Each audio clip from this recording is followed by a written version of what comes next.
2026चे 2.5 महिने तर असेच गेलेत. पण एक सरळ प्रश्न विचारतो, तू बदलणार आहेस का फक्त कॅलेंडरची तारीख बदलणार? दरवर्षी तू विचार करतोस की या वर्षी बॉडी बनवायची आहे, या वर्षी मला कन्सिस्टंट राहायचं आहे. पण 15 दिवसांनी तुझ्या मनात विचार येतो की चल सोमवारपासून करतो. पण ऐक, जर 2026 सुद्धा तसाच गेला तर पुढच्या वर्षी तुझं फ्युचर व्हर्जन तुला माफ करणार नाही.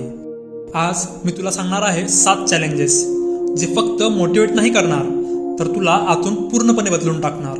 आणि शेवटचा चॅलेंज तो तुझा माइंडसेट परमनंटली बदलून टाकेल. So stay till the end. Challenge पहिला, 30 दिवस 5 वाजता उठ. No excuses. कारण सकाळ म्हणजे ॲडव्हान्टेज. तू झोपलेला असताना कुणीतरी तुझ्या पुढे जातंय. तू आज झोपलास तर उद्या कोणीतरी तुझी जागा घेईल. चॅलेंज 2, 7 दिवस इंस्टाग्राम, रील्स, शॉर्ट्स सगळं बंद कर. तुझा ब्रेन डोपामाइन ॲडिक्ट झालाय.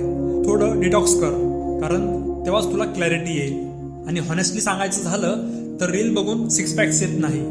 चॅलेंज 3, दररोज 10 मिनिटं काहीतरी लिही. आज काय शिकलास, कुठे फेल झालास, काय सुधारायचं आहे, काहीतरी लिहित बस. तू स्वतःशी प्रामाणिक झालास तर ग्रोथ ऑटोमॅटिक होते. चॅलेंज 4, जिमला नाही गेलास तरी चालेल, पण रोज पुशअप्स, रनिंग, स्किपिंग काहीतरी कर. बॉडी स्ट्रॉंग केलीस तर माइंड ऑटोमॅटिकली स्ट्रॉंग होतं. कन्सिस्टन्सी असेल तरच मोटिवेशन टिकून राहतं. Challenge 5, AI, coding, communication, editing, content writing कोणत्याही 2026चे ट्रेंडिंग असलेले स्किल्स शिक.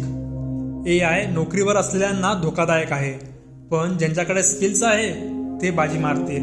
लक्षात ठेव, तुझं फ्युचर इन्कम तुझ्या स्किलवर डिपेंड आहे. चॅलेंज 6, 30 दिवस एकही कंप्लेंट नाही करायची. एकदा कंप्लेंट केलीस तर चॅलेंज रिसेट करायचा आणि पहिल्यापासून सुरू करायचं.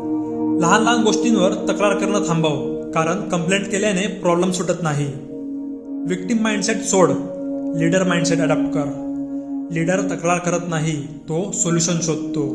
लक्षात ठेव, तू प्रॉब्लेम नाहीस, तू सोल्युशन आहेस. चॅलेंज 7, दररोज फक्त 1% इम्प्रूव्ह कर. बस, लहान लहान सवय पण परिणाम खूप मोठा. दररोज थोडं वाच, थोडं शिक, थोडं इम्प्रूव्ह कर, कारण छोट्या सवयींचा परिणाम वेळेनुसार खूप मोठा होतो. पण इथेच गेम आहे. जर तुला कंपाऊंडिंग समजलं नाही तर तू आयुष्यातला हा मोठा फायदा गमावशील. बहुतेक लोकांना वाटतं सक्सेस एक मोठ्या मोमेंटमध्ये येतं, पण खरं काय आहे माहिती आहे का?